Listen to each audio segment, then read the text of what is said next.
হাসিনার আমলে আদানির সঙ্গে হওয়া বিদ্যুৎ চুক্তি খতিয়ে দেখবে ইউনূসের সরকার, তদন্তে কমিটি। পণের জন্য চাপ দিতেন স্বামী, ব্রিটেনে গাড়ির ভিতর থেকে ভারতীয় তরুণীর দেহ উদ্ধারের পর দাবি দিদির। হাঙ্গামা করে সাংসদদের বলার অধিকার কারা হচ্ছে, অধিবেশন শুরুর আগে মোদির নিশানায় বিরোধীরা।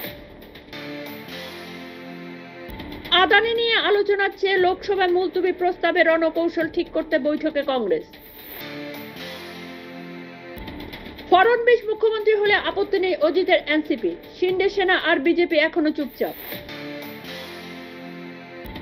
ডিভাইডারে ধাক্কার পরে ট্রাকে আগুন, ওড়িশা গাড়ির ভিতরে জীবন্ত দগ্ধ হয়ে মৃত্যু চালকের।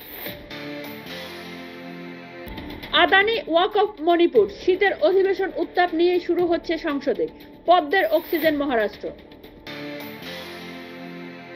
ঝাড়খণ্ডের মসনদে হেমন্ত সোরেনের পুনরাভিষেক, মুখ্যমন্ত্রীত্বে ইস্তফা, ফের শপথ নেবেন বৃহস্পতিতে। জয়ের উচ্ছ্বাসের মাঝেই বিপত্তি মহারাষ্ট্রে, আবির থেকে আগুন লেগে আহত হলেন সদ্য জয়ী প্রার্থী। জিপিএস দেখে নির্মীয়মান সেতুর উপর চলার সময় নদীতে পড়ল গাড়ি, মৃত ৩।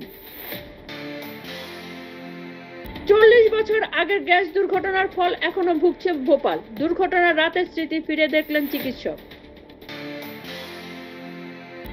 রেল লাইনের উপর 25 ফুট লম্বা লোহার রড, এবারও উত্তরপ্রদেশে এফআইআর রুজু করে তদন্তে পুলিশ।